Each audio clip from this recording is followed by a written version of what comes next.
And welcome to North London. It's a pleasure to see so many of you here, and it's a particular pleasure for me to be Guardian adjacent for perhaps the first time in my life.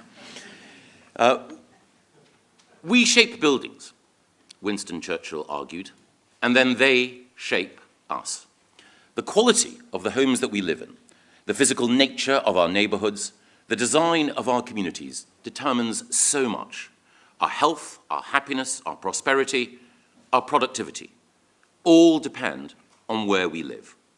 That is why housing policy, the building of new homes, the stewardship of existing properties, the planning of our towns, the fundamental landscape of our lives requires long-term thinking and a long-term plan.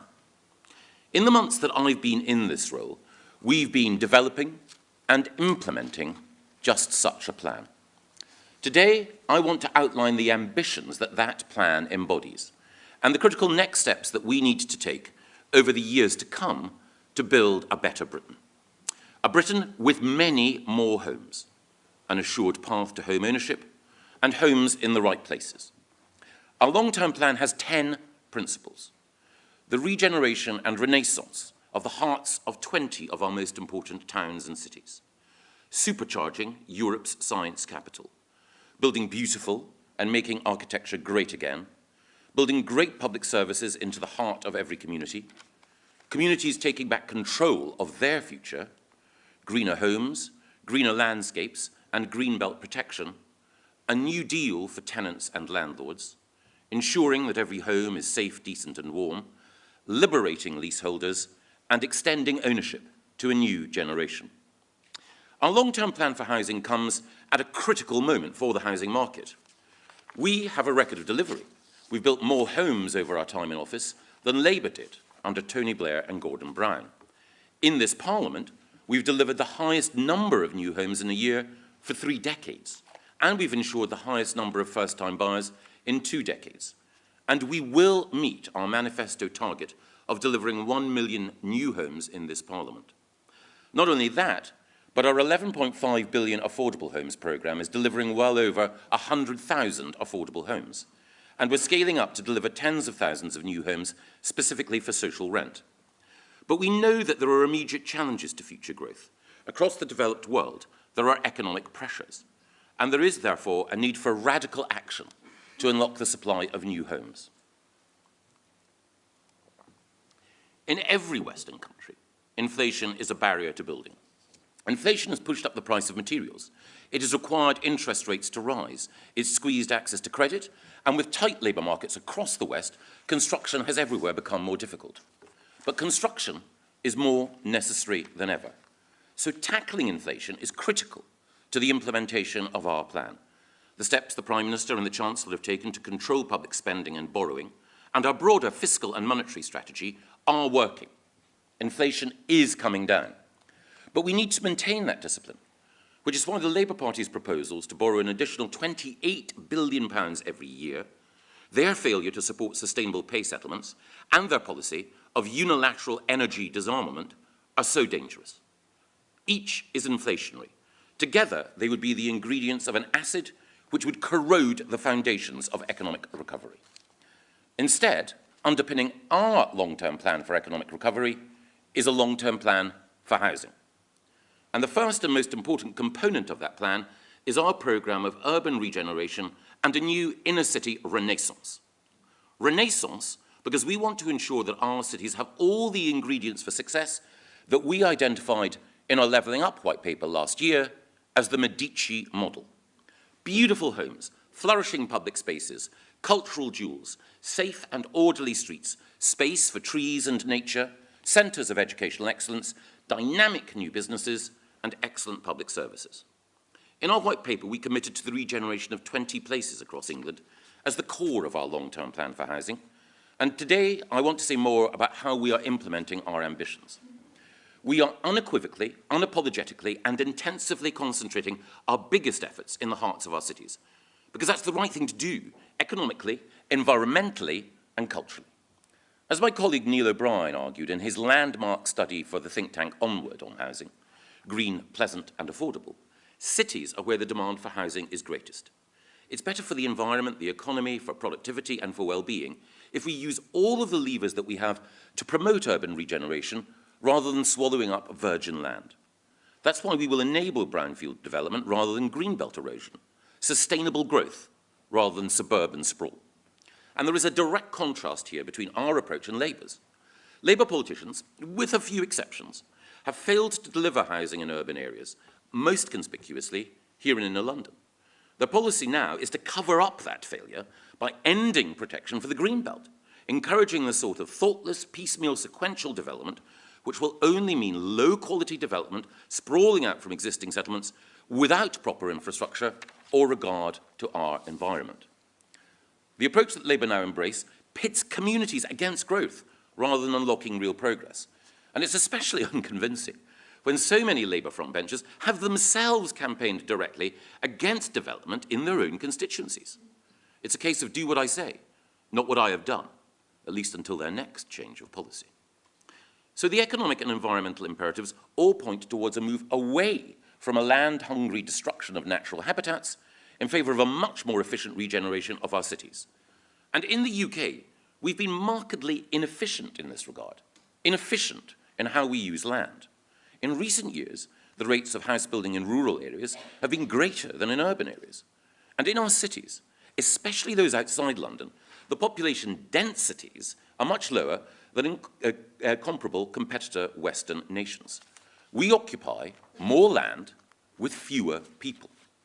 That approach has not only been inefficient in planning terms, it's cost us in productivity. Failing to densify our inner cities means lower growth, with a 10% increase in our city's population potentially unlocking a £20 billion increase in UK GDP. Failing to densify means longer commutes, a longer wait for a plumber or ambulance, and more vehicle journeys, leading to congestion and pollution.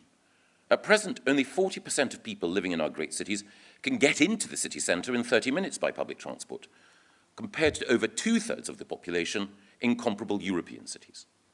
And we would not only be more productive, we would have an enhanced quality of life. People living and working in close proximity to one another is a key feature of the most creative, productive and attractive cities in the world, and in particular a feature of the most attractive parts of those cities.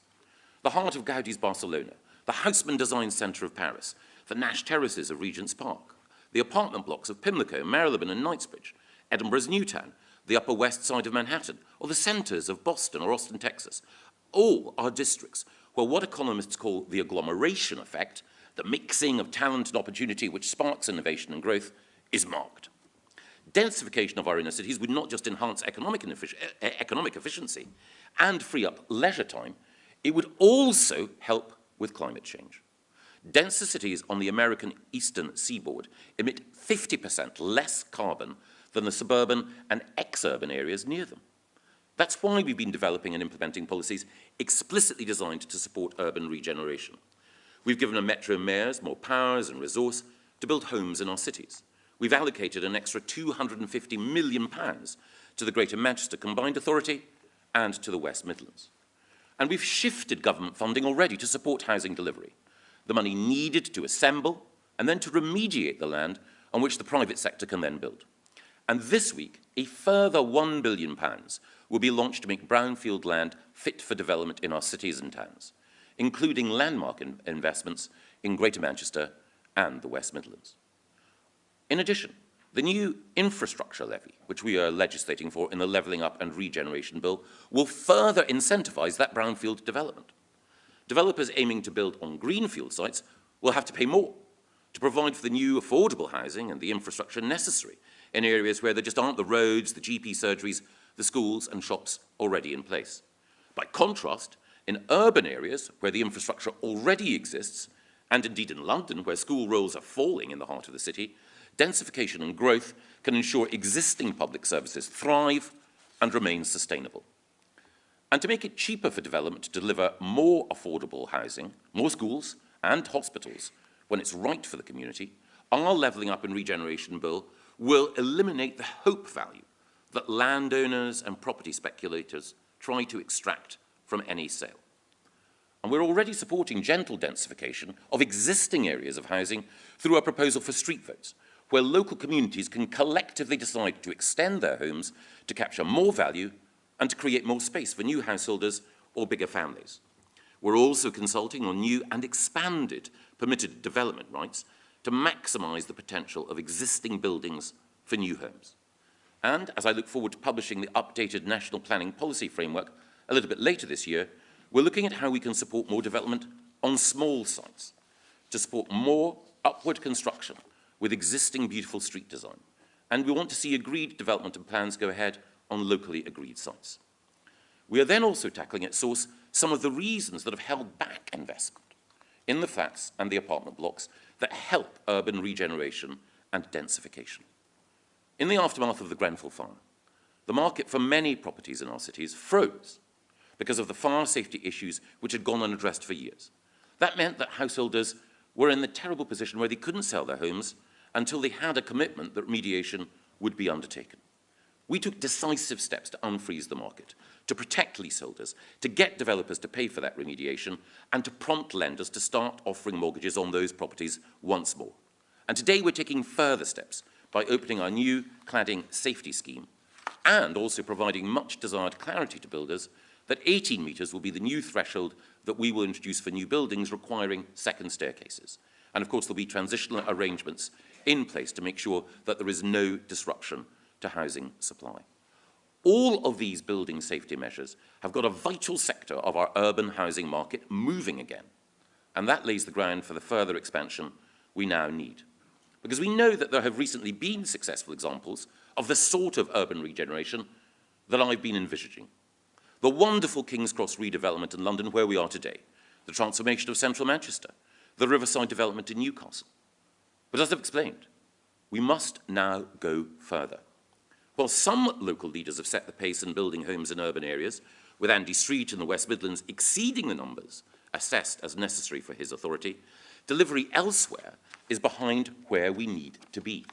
London, under Sadiq Khan, has a particularly poor record. The London plan identified capacity for around 52,000 new homes annually. But in recent years, London has been building as few as 30,000 homes a year. The Labour mayor's failure on housing, like his failure on crime and his failure on transport, undermines the vitality and attractiveness of our capital. And that holds back the whole country. I support the mayoral model, but I also will not hesitate to act in the national interest when Labour politicians fail. The number of homes that we need in London is only likely to rise beyond the 52,000 that already there is provision for in the plan. But these homes, as I say, are not being delivered. And the Mayor's failure to turbocharge the redevelopment of inner-city London is putting further pressure on the suburbs. If just 5% of the capital's built-up area had the density of Maida Vale, it could host an additional 1.2 million people without the need to expand outwards. That is why we now need, in London, to emulate the ambitious approach that Margaret Thatcher and Michael Heseltine took to London Docklands. We're planning to intervene, using all the arms of government to assemble land, provide infrastructure, set design principles, master plan over many square miles, and bring in the most ambitious players in the private sector to transform landscapes which are ripe for renewal. Our ambition in London is a Docklands 2.0, an eastward extension along the Thames of the original Heseltine vision, taking in the regeneration of Charlton Riverside and Thamesmead in the south, and the area around Beckton and Silvertown to the north. Tens of thousands of new homes can be created. Beautiful, well-connected homes and new landscaped parkland are integral to our vision, all sympathetic to London's best traditions. We will look at how we can ensure better transport connections from east to west to crowd in local and private investment. And we will build on the best evidence of how and where to invest ourselves in the future. Making sure that we unlock all the potential of London's urban centre, while also preserving the precious low-rise and richly green character of its suburbs, such as Barnet and Bromley, is critical to the nation's future success. And because it's a mission of national importance, I want to work with the Mayor to ensure that we do have a London plan, a housing and development blueprint for the capital, worthy of the task. We can do it together. The Dockland 2.0 sites that we've identified and of course the new homes and investment that we will also bring to Old Oak Common are in line with the GLA's own ambitions. But we owe it to Londoners and to the nation's economic well-being to get this right, to regenerate Inner and East London while protecting the character of family life in the suburbs and our green spaces, which is why I reserve the right to step in, to reshape the London plan if necessary, and to consider every tool in our armoury, including development corporations. London will, of course, also see the benefits of this government's decision to allow the Affordable Homes programme to be directed towards regeneration for the first time, with up to £1 billion available in London alone, as part of a transformative reform that will change how we level up communities across the country. Because while London is the world's most attractive capital for new investment and a national asset beyond price, the country will only succeed if our other cities also secure the investment needed to raise their productivity faster. And that is why in our programme of 20 city centre renewals, the Midlands, and particularly the north of England, are our future focus. In Leeds, we will, over the next decade, bring comprehensive regeneration to the city centre, working with the local authority to build new homes in areas such as the South Bank, the Innovation Arc and Mabgate. We'll work with the Department for Transport to unlock wider development on the land which is currently being safeguarded for transport projects, and we will also progress work on a mass transit system, providing better links within the city and between Leeds and Bradford, and indeed Kirklees, through our £96 billion integrated rail plan. And we will continue to support the rapid regeneration of Manchester, with £150 million to unlock brownfield land and a trailblazing £400 million devolved housing investment. We also have a new partnership with Great British Railways that will turbocharge travel on the newly integrated B network, rolling out in full by 2030. We want to provide the modern homes and the rapid transport system that Manchester needs. And it's not just in Leeds and Manchester. In Sheffield and in Wolverhampton, we're already active, with £160 million of investment unlocking homes and wider regeneration, including the City Learning Quarter in Wolverhampton, where I hope to be later today, and Castlegate in Sheffield. In the months ahead, we'll be working with other great cities to ensure that we have the development vehicles and the ambition necessary for further regeneration. And in each case, we want to use the planning and tax levers provided by our new investment zones to help drive activity. And we will work with metro mayors to align the new housing that we envisage with the wider economic development that they are helping to drive. And we will also ensure that new homes are built in line with the best urbanist principles of gentle densification. That means new urban quarters of terraced houses and thoughtful apartment blocks, the Haussmann-style transformation of existing urban space. And this programme will make vividly real the vision that I mentioned in our Levelling Up white paper, ensuring that cities outside London, which are rich in talent, but which do not enjoy the same level of productivity as cities in other jurisdictions, get the rich mix of financial, human, cultural and social capital which will drive growth. And it's not just Manchester, Leeds, Sheffield and Wolverhampton and existing great cities where we see new opportunities opening in the north. Barrow in Cumbria is the home of engineering excellence, the site of significant new investment over the next 4 decades, and of course it will be building the submarines of the future through the historic AUKUS deal. We want Barrow to be a new powerhouse of the north, extending beyond its current boundaries with thousands of new homes and space for new businesses to benefit from the scientific and technical expertise already clustered there. The Cabinet Secretary will be in Barrow later this week with an elite civil service team to meet with local leaders and the superb local MP Simon Fell to scope out the room for significant further expansion and investment. Because making the most of our science strengths is vital to Britain's future. And of course, the establishment of the new Department of Science, Innovation and Technology under Michelle Donlan, the new AI task force under Ian Hogarth, and the amazing life science breakthroughs that enable the vaccine task force work during COVID. All of these are examples of how we lead the world in science, and all are essential to our future prosperity and well-being. And we know that we have wonderful sites of scientific innovation across the country, in the West Midlands, in Liverpool and in the North East. But of course, nowhere is more central to our scientific leadership than Cambridge.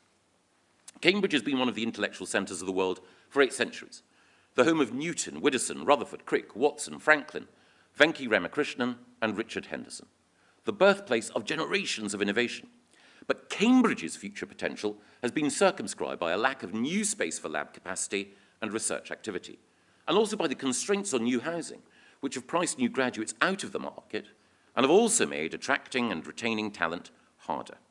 While Cambridge's growth has been held back, its rivals abroad have benefited. In 2021, Boston had 6 million square feet of lab space under development. In an average year, Cambridge and Oxford together manage just 300,000 square feet.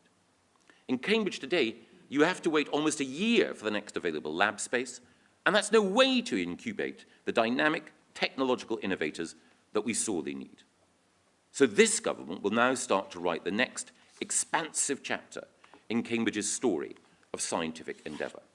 We're going to develop a vision for Cambridge, a vision that will involve growing beautiful integrated neighbourhoods and healthy communities while supercharging innovation and protecting green spaces. I'm delighted today to be able to appoint Peter Freeman, the chair of Homes England, and one of the country's foremost delivery experts when it comes to new development, to lead this effort, under a Cambridge delivery group backed by £5 million to start the scoping work. In concert with national and local partners, Peter will be charged with crafting the detailed vision for Cambridge's future, what it means for housing and for businesses, including those technology and life sciences firms, what it means for transport, critically what it means for water supply and for public services, and just as importantly, what a new vision can offer for healthy living, for green spaces, and for cultural institutions. I've asked Peter to advise me on what the right long-term delivery vehicle needs to look like as well, because I don't underestimate the scale of the task. And just as the Olympics succeeded thanks to the right leadership and structure, so too will delivery of this vision require the expertise, focus, and momentum of a dedicated, freestanding organisation, one that can develop the master plan, enforce high-quality design standards, acquire land, approve planning, and work with developers. It will be for Peter and his new team to take forward the vision for Cambridge. But I want to take a moment to paint a picture of the kind of evolution that we want to see in the city by 2040, so that the scale of our intent is clear. First, imagine a major new quarter for the city, built in a way that is in keeping with the beauty of the historic centre, one shaped by the principles of high-quality design, urban beauty, and human-scale streetscapes, emulating the scale and quality of neighbourhoods such as Clifton and Bristol or Marylebone and London, with a high proportion of affordable homes and other properties set aside for key workers and young academics. Then connect that new quarter to the rest of the city with a sustainable transport network that sees current congestion becoming a thing of the past, drawing on Cambridge's existing strengths in promoting cycling and walking, allowing for faster and easier travel in and around the city, including to science and business parks.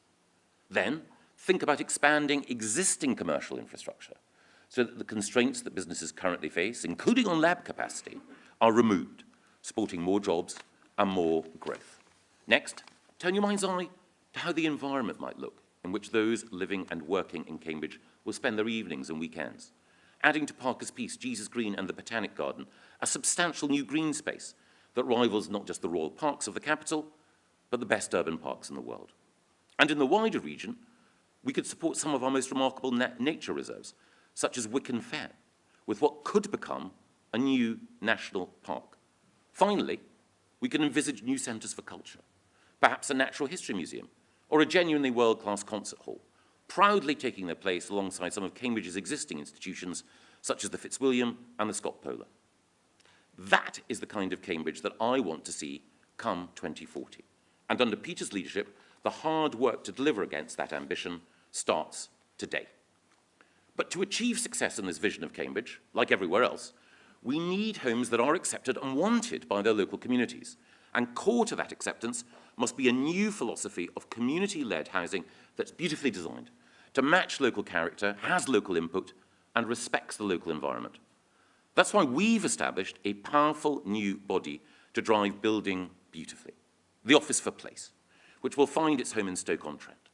This new body, led by the brilliant urbanist Nick Boyce-Smith, will ensure that new places are created in accordance with the very best design principles, that we are placemaking and not just house building. For the first time, communities will be enabled to demand from developers what they find beautiful and banish what they find ugly. And we will support the thoughtful stewardship and repurposing of existing buildings. As my department has demonstrated, it is both right environmentally and aesthetically to protect and preserve existing beautiful buildings and make it easier for their use to change and evolve. And we know that communities will welcome development when it's beautiful. I saw for myself in Poundbury the support that exists for the right sort of major development if it's properly master planned and well designed. And that's why I'm so glad that the spirit of Poundbury is animating new garden towns and villages across the country, like the outstanding Wellbourne development in Hampshire, championed by my colleague Suella Braverman. 6,000 new homes, delivered to a design blueprint shaped by the landscape architect Kim Wilkie and the aesthetic genius Ben Pentreath. It provides a model for the future. More garden towns and villages built on similar lines, master planned to be communities that anyone would aspire to live in. That is critical to our future. And we will go further to empower communities to build beautiful in the places that they already love, supporting people to build homes themselves by scaling up the role of community land trusts and also making more resource available to support custom and self-built homes.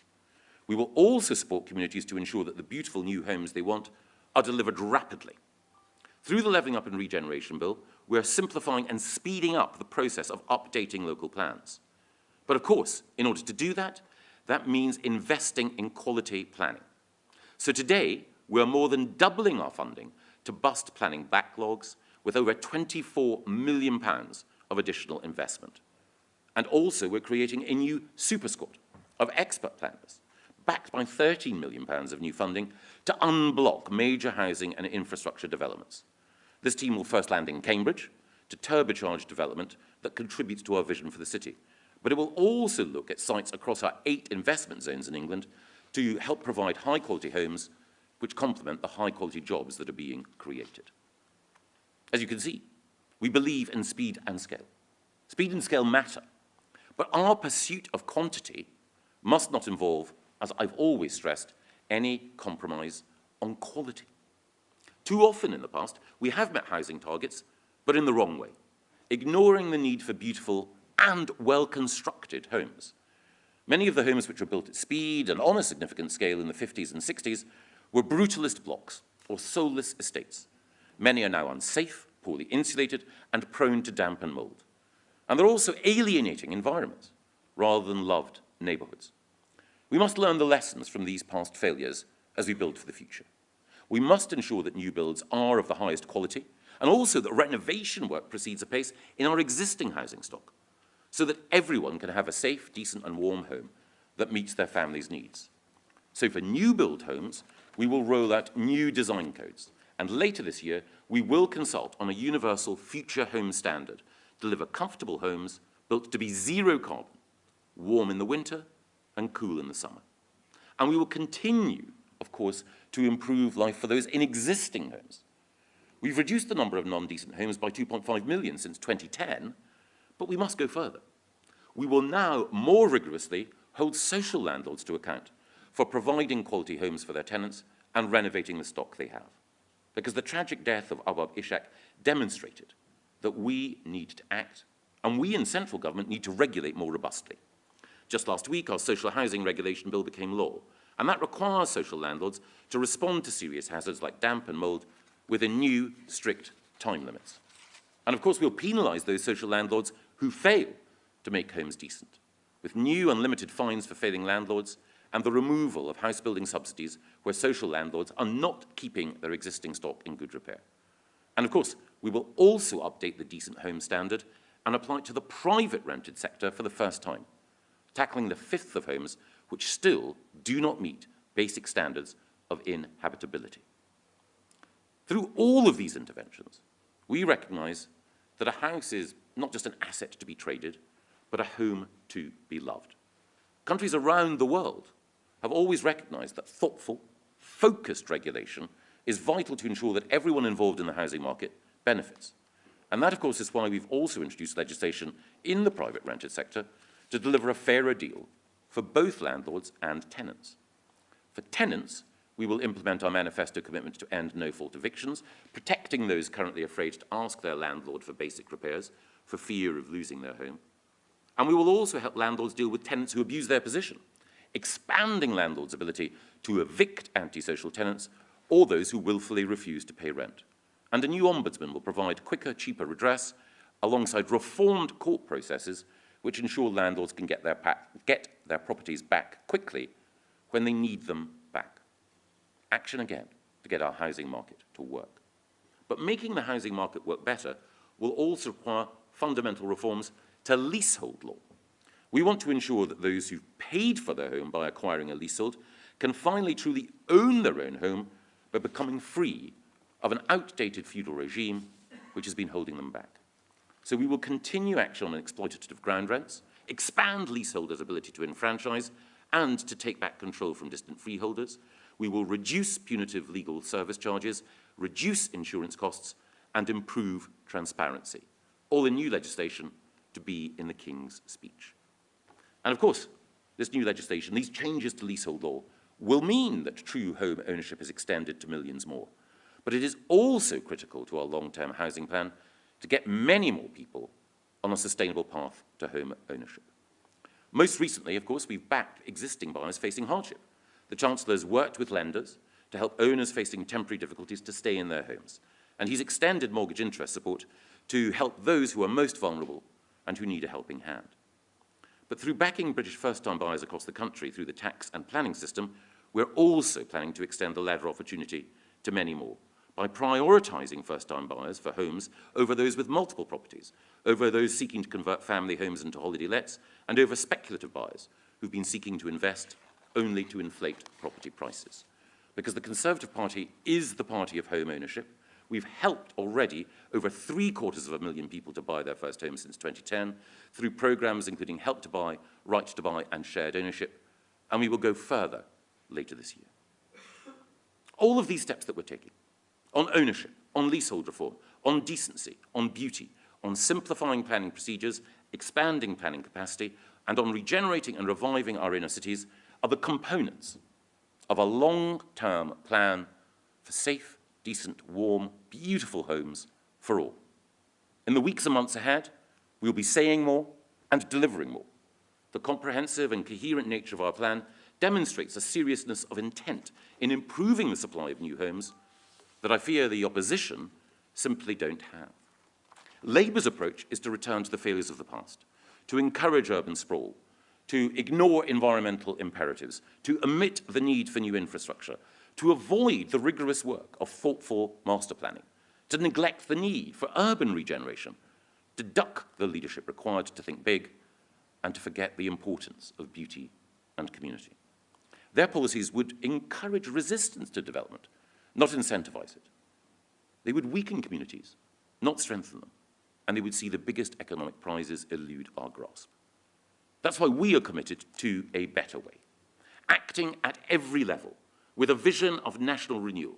Hundreds of thousands of new homes, built from Barrow-in-Furness to Barking Riverside, Wolverhampton to West Yorkshire, beautiful new neighbourhoods and thoughtfully landscaped new quarters in our historic cities, proving to the world that the energy and ambition of our Victorian ancestors has now been superseded by a matchless modern spirit of endeavour.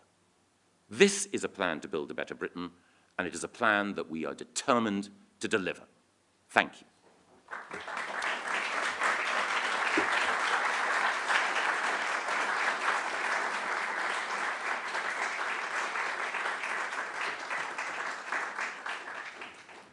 And as the lights dim behind me and as they glow over the audience, I know that there are a number of people here who would like to ask questions. Can I go first of all to Jonathan Blake from the BBC? Jonathan.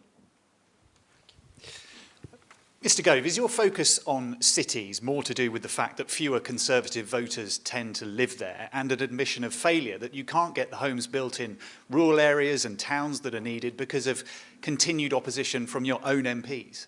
Well, there are lots of Conservative voters who live in cities, including in Uxbridge, where Conservative voters returned a new MP, Steve Tuckwell, just last week. So I would challenge the first of the assumptions there. But no, as I've outlined, regenerating cities makes sense economically. If we want to see the dynamic effect that you get in the most thriving places in the world, then we need to regenerate our cities. We need more people in them. Our cities, London, but particularly other cities, are simply less buzzy less dense, less attractive than the hearts of cities in some other countries. And we need to reverse that. We've already seen what can happen when you have the right sort of urban regeneration here in King's Cross. And to be fair, we've also seen the revival of central Manchester under the leadership of people like Howard Bernstein, Richard Leese, and Andy Burnham now. What we need to do is to make sure that we have the same spirit elsewhere. But of course, it's not just in cities. While we are concentrating on them, because it's right for the economy and right for the environment, more sustainable, it is also the case that new, beautiful garden towns and cities like Wellbourne, which I've mentioned, are a critical part of our proposals as well. Can I go now to Skye and to Ali Fortescue? Thank you. You are a politician that I think is known to, on occasion, give a more direct answer to a direct question. So I'm hoping you can give us a direct answer to this. Do you stand by the government's commitment to build 300,000 homes a year by the middle of the 2020s, or is it, as a former Conservative housing minister said, a target that's going to be missed by a country mile? And can I also ask, this morning Conservative MP in Cambridge tweeted to say that he will do everything he can to stop this government nonsense. Are you willing to be tough enough with your backbenchers, or will you bend again to Conservatives that don't want houses built in their constituency? The 300,000 target by the middle of this decade is one I completely stand by. And it will be the case, I'm sure, that Conservative backbenchers and others, once they have a chance to look at our plans, will realise that this is in the national interest, and that's why we're acting. Can I ask Dan Hewitt of ITV next? Thank you, Mr. Gove. Just on to the detail, you talk about converting commercial properties, takeaways. Has the government done an assessment on how many homes it thinks can be built by converting commercial properties into homes as part of this plan?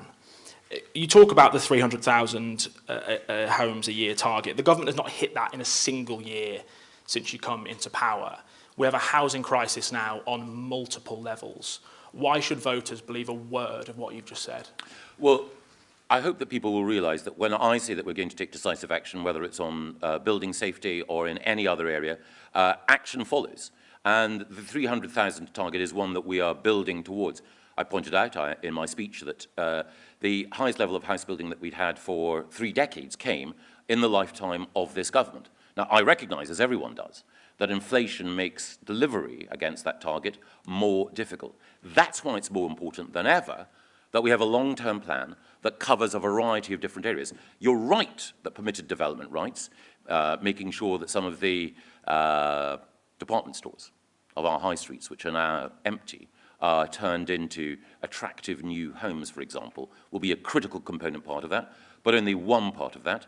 We expect that there will be thousands of new homes as a result of the extension of permitted development rights. But some of the developments that I've outlined here, for example, in the east of London, will bring tens of thousands of new homes on stream. And as I say, it is for Peter Freeman and his team to let us know how big expansion in Cambridge can be. It will be for other partners in Barrow and elsewhere to let us know what the scale of their ambitions are. But I'm confident we are on a trajectory to reach that 300,000 target. I'm also confident that, as I mentioned earlier, we will hit the ambition of 1 million new homes having been built in this Parliament, which was our manifesto commitment. By when do you expect the 300,000 target? As soon as we possibly can. I'm going to turn now to Tom Harwood from GB News. Thank you, Mr. Gove. Millions of people in the country are suffering the acute effects of this country's housing shortage. You've outlined some areas of progress, but they're specific. They're top-down. It's a piecemeal plan. Is this, when you compare it to the sweeping planning reform that the Labour Party is proposing, simply too little, too late?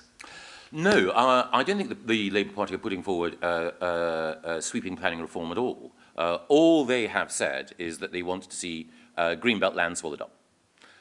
That form of development, as we've seen in the past, that piecemeal sequential development has led to the erosion of environmental assets. It's led to communities opposing development, and it hasn't provided the scale of growth that we need.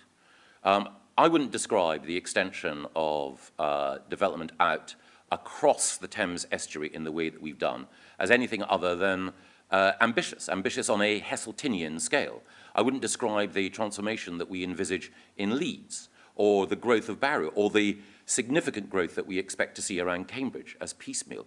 And nor is this top-down. What it is a determined effort by national government to work with local communities in order to unlock the homes that we need. In my speech today, I've outlined a coherent plan which takes into account not just the role that national government can play and the partnership that we require for local government, but also the other levers that we need in order to get our housing market moving, discussing everything from unblocking planning backlogs to how we can get higher quality design and a more beautiful aesthetic in new development. All of these together are required. Labour don't come anywhere near that. Can I go to Dan Martin from the Daily Telegraph?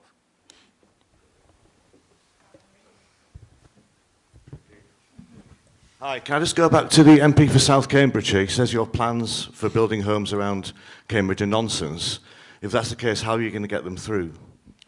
Well, I have the greatest respect for all of Cambridgeshire's MPs, but the plans that we've outlined today are plans which the overwhelming number of those looking at Cambridge's economic situation, I'm sure, will find a compelling way forward. We can't have Cambridge, an exceptional city, being held back. We know that when we have Cambridge, Massachusetts, offering an alternative for investment on the scale that it is capable of offering, that we need change. And the members of Parliament for Cambridgeshire, all of whom are friends of mine, I'm looking forward to discussing our plans with in order to make sure that we can have the maximum level of consensus and support for the work that Peter Freeman and others will undertake. And I think it's Kamal Jaffa from the Daily Mail who wants to come in next. Kamal.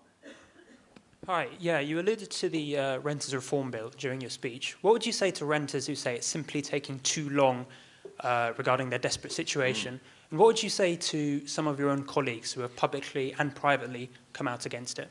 Well, I think the first thing to say is you're right. The Renters Reform Bill was a manifesto commitment, getting rid of Section 21 no-fault evictions. I've always wanted to get on with that, but we have plans to bring the Renters Reform Bill forward shortly, and that change will, I think, benefit both tenants and landlords. I know that some people have expressed concerns about aspects of the bill, but when I've found myself in rooms with those who've expressed concerns in the past, as we've gone through the detail, then many of those concerns have gone, and indeed people have become enthusiasts for the legislation.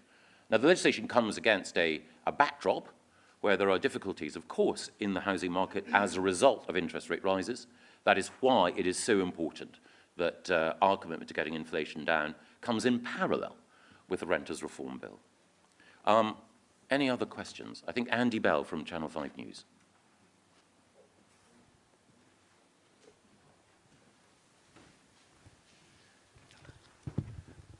Thanks very much. Andy Bell, 5 News. Isn't the only way to make your plans happen to say to people like the Cambridgeshire MPs or even the local residents, too bad, you've got to put up with it, we're doing it anyway? Are you prepared to do that, to make your plans happen? Well, I believe in taking people with us, and I believe that the vision that we've outlined is one that will command support. I think one of the reasons why people have resisted development in the past, in fact, there are several. Firstly, because new homes haven't been beautiful. Secondly, because they haven't had the infrastructure alongside them. Thirdly, because they haven't taken account of the need to make sure that we safeguard and enhance our environment. And fourthly, because when we've been building new homes, not new neighbourhoods. All of those concerns, legitimate concerns, I believe are addressed by the plan, the vision that we've outlined today. And we know that there is demand for Cambridge to grow economically and in terms of new housing. So I hope that we'll be able to take people with us. But as I mentioned earlier, we will look at what the most appropriate delivery vehicle is in order to make sure that the expansion that we need to see goes ahead. So if we can't take people with you, you will push it through? Again, I'm convinced that we will be able to take people with us. And yes, I was going to say, is that Richard Vaughan from The Independent? The Eye, sorry. Thank you. Some of your Conservative colleagues would actually like you to go faster and suggest paying local residents to allow development. What are your thoughts on that, incentivising them through cold hard cash? I don't believe in paying people to incentivise development, but I do believe that our new infrastructure levy is an effective way of making sure that when development occurs, more of the uplift in land value that occurs when planning permission is granted goes to the community for the community to be able to spend on the infrastructure it needs. And I think that's right. I think that in the balance hitherto, too much of the value when planning permission has been granted has gone to the landowner or to the developer. Don't blame them, it's just the way the system works.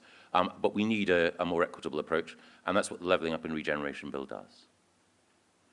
Yes, sorry, in the front row. Thank you. Kieran Stacey from The Guardian. I've got a couple of questions. The first is, you obviously took the decision last year to make the 300,000 homes a year target voluntary rather than compulsory. Will you commit to publishing the impact assessment that must have gone on around that decision? Secondly, on leaseholder reform, you've outlined a series of measures that you say move towards bringing an end to what you call a feudal system.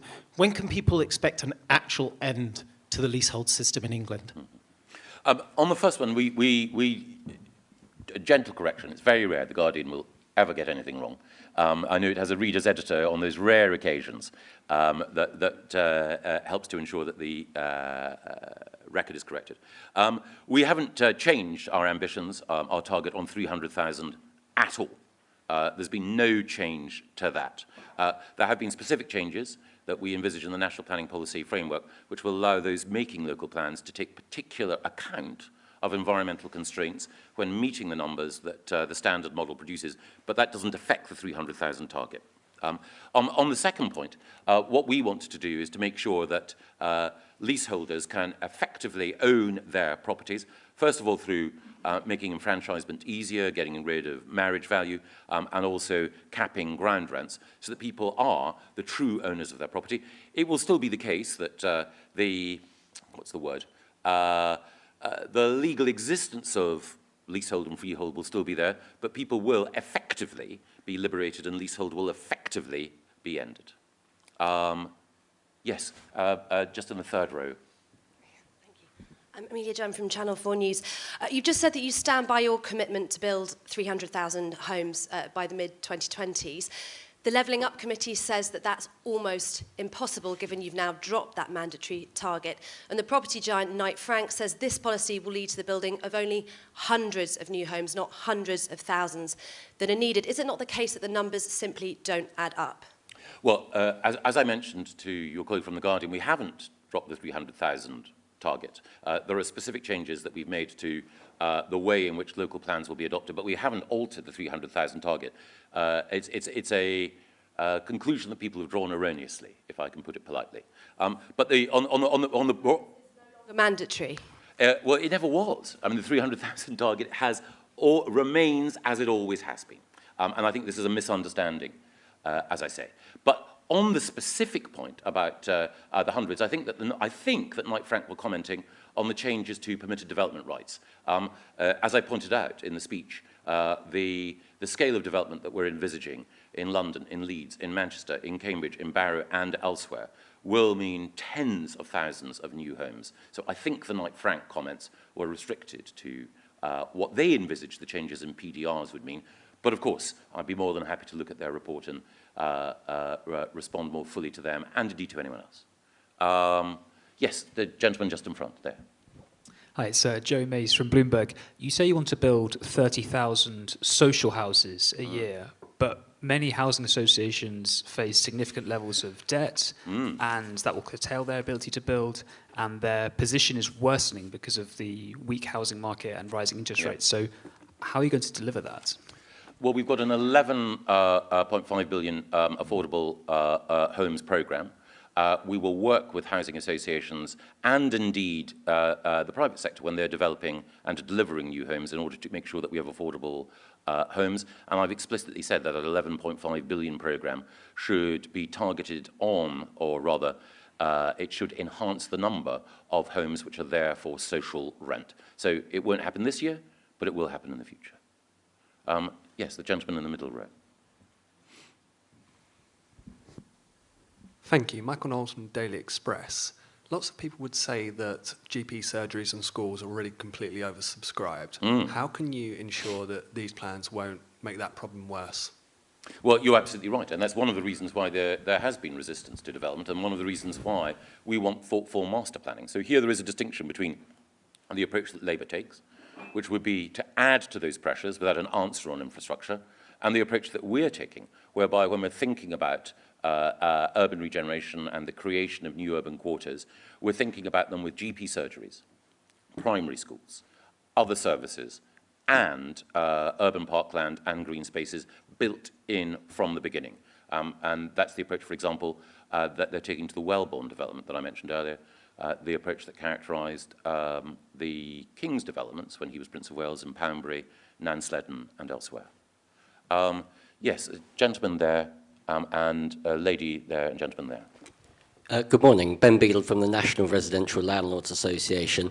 Do you agree that a thriving private rented sector is necessary to achieve your home ownership aspirations? And do you plan to address the supply and demand imbalance that we're currently seeing in the PRS and make a clear statement about ME's energy changes? Three very good questions. Yes, a private rented sector, a healthy, vital private rented sector is vital to a functioning housing market, a well-functioning housing market. Secondly, I know that every part of the housing market, including the private rented sector, is under pressure at the moment, again, principally, but not exclusively, because of the rise in interest rates, and we're sensitive to that and always looking to see how we can help everyone in every part of the sector. And thirdly, as you quite rightly say, minimum energy efficiency standards for those in the private rented sector are likely to be made stricter, but there is a specific timetable at the moment that we have, which I believe should be relaxed, and the more detail will follow shortly. Yes. Susanna Nicol, Build UK. All sounds a worthy ambition, but we cannot address our housing needs without a national infrastructure plan. The new hospital programme's behind schedule, the school building programme is underfunded, the power supply is insufficient, our water and sewage system is broken. I could continue. For industry to invest, we need a long-term plan for the UK. We should not become a political football. So is this part of a bigger plan for our country? Absolutely, and I couldn't agree with you more. I think having a long-term plan that envisages development at scale and that thinks thoughtfully about where we're going to expand and thinks thoughtfully, as you quite rightly point out, about the way in which we can deal with unlocking the water supply that will be needed in some water-stressed parts of the country, absolutely critical, which is why tomorrow my colleague Lee Rowley will be saying more about how we advance nationally significant infrastructure projects. Lee, one of the most talented people in government, has been working on precisely the array of issues you mentioned. So I hope that Lee's work will get the attention and the support that it deserves when he says more tomorrow. And the gentleman there, and then gentleman over there, and I think... Yeah, James Palmer from the Eastern Powerhouse. Oh, yes. The Eastern Powerhouse welcomes your ambition for Cambridge. We've been calling for investment into the East, in particular, to create a Silicon Valley in the East of England. Silicon Valley, though, is not just one city and one town. It's a number of linked towns. And we have in the East the energy sector, which is extraordinarily powerful, of course, as we know. We have plant botany, we have agritech, we have technological advances across the whole of the region. Are you going to not just concentrate solely on Cambridge in creating a new Silicon Valley, but looking at the whole of the region and bringing it together to create a Silicon East, which can be a true powerhouse internationally? Well, I think you make a compelling case. And Cambridge is an exceptional place, which is why we believe that it requires an exceptional answer and an exceptional team with an exceptional leader in Peter to look at how we can thoughtfully expand it. But you're right, there are other opportunities in the east of England, renewable energy, and as you quite rightly point out, agritech, and also in Peterborough, enlightened civic leadership and a sense of aspiration and ambition, making sure that there's appropriate connectivity across the east, making sure that, for example, people from Wisbech can get to Cambridge more speedily. That has to be part of that plan, and indeed we're thinking about precisely what we can do in order to complement the specific work on Cambridge that we envisage. And yes, I think there was a gentleman there with spectacles. Yeah, hi, Andrew Badley-Chappell from the National Custom and Self-Build Association. The biggest single difference between us and every other major economy is the lack of consumer choice when it comes to new homes. In Germany, there's a single website that says choose from 2,300 different homes from 350 different companies. Can I just urge you to do all you can to allow consumer power to deliver the better homes, the better choice, the more inspiring homes, homes that make us want to come home at the end of the day to our home, not approach that dreary, standardised, commoditised, horrendous option that is too often being offered at the moment. Thank you. I think you've more vividly and lyrically articulated what I was trying to say, but yes is the short answer. So, again, I don't want to criticise any existing player in the field because the market is as the market is. But I believe very strongly that we will unlock support for more development and we will have happier citizens if there is a greater degree of control over the aesthetic quality and the design of new buildings. Custom and self-build has to be part of that, and the work that Richard Bacon and you have done has had a powerful impact on me. But we can't just rely on custom and self-build, we need to expand that. But we also need to think hard about how we can make sure that we build attractive places, not just individual units. And in that regard, there are two professions that are vital. Planning, often regarded as a means simply of facilitating numbers, but in fact, thoughtful master planning is critical, and architecture. And again, we have a brilliant generation of architects coming up through the profession who understand the need to recapture the imagination of the population by building beautifully, and the work that the Office for Place will do under Nick Boy-Smith and others will be integral in helping in that. Yes, I think it's Henry Hill there. Thank you. Henry Hill from Conservative Home. I've just got two quick questions. You've talked a lot about efficiency, but for young professionals, sharing a house of multiple occupancy is efficient, and that's not an optimal outcome. A spacious apartment for one person is inefficient. A family home with a large garden is inefficient, but those are both, I think we would agree, good uses of land. So where is the consideration for that balanced against efficiency in your plan? Second, you talked about London and other cities not buzzing. One reason that they don't buzz is because local authorities have no incentive to provide late licenses and restaurants in response to complaints from local residents. Now, if you're going to be increasing residential in city centres, that will put more pressure on the night economy. What steps will you take to insulate nightclubs, restaurants, bars and pubs from the complaints of their new neighbours? I think most people in this room who know me will know that I'm a passionate supporter of nightclubs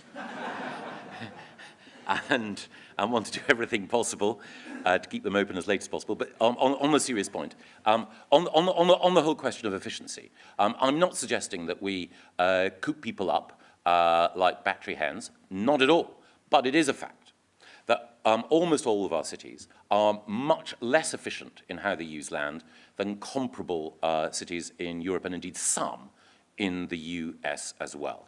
And the efficient use of land is not about trying to constrain people into smaller units. It's about making sure that you bring people closer together. And if one looks at the work of Richard Glaser, if one looks at the work of all those who've been thinking, sorry, Edward Glaser, forgive me, if one looks at the work of all those who've been looking at urban policy over the years, then it is the case that that agglomeration that comes, that buzz that is created, depends upon making sure that you have the livable, walkable neighborhoods that I referenced in the speech, whether it is in Barcelona, Paris, or indeed successfully in parts of London. So when we have a situation where the people who are living, the people who are working in the heart of Birmingham are often commuting 30 or 45 minutes to get in there, then that detracts from the significant and growing attractiveness of Birmingham's city centre. So what we need to do is to make sure that we have that buzz by bringing people together. On the whole question of licensing, I'm naturally in sympathy with your position, and I think it is the case, actually, that the more people who are currently locked out of property ownership and who can get onto the housing ladder in the areas and in the new quarters that I envisage, the more it is likely to be the case that you will have a new coalition supporting precisely the sort of nighttime economy that you, Henry, would like to see. Yes, there. Yes.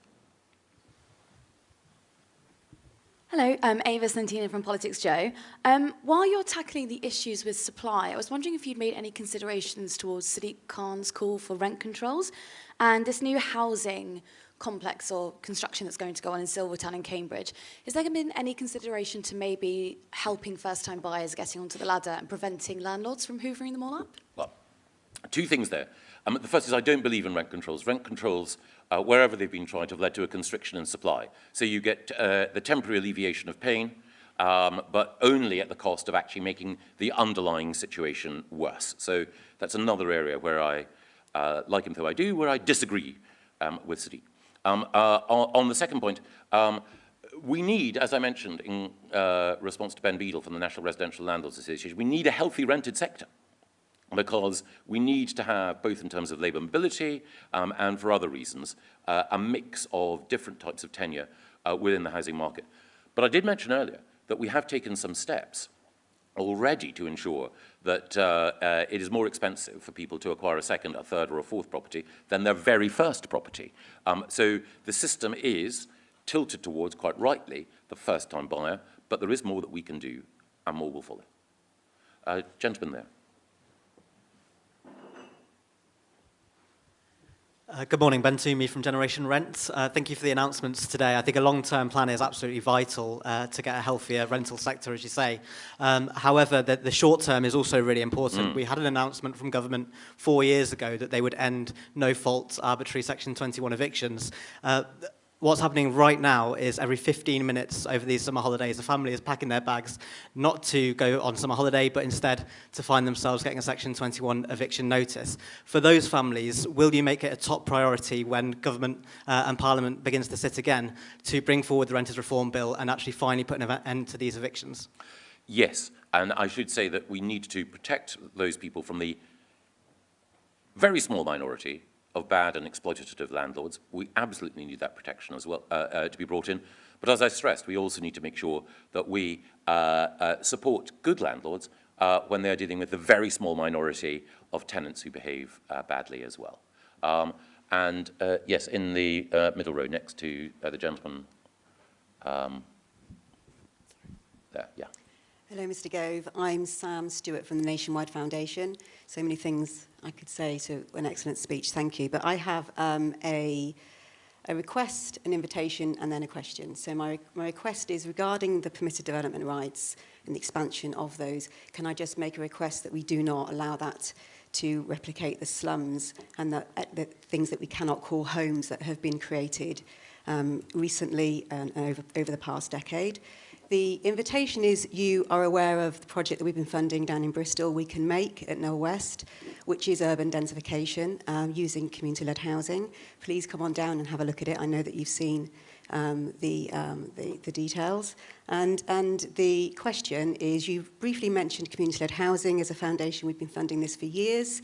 It desperately is in need of further long-term strategic funding. I just wondered whether or what role you see community-led housing in the strategy that you've outlined today.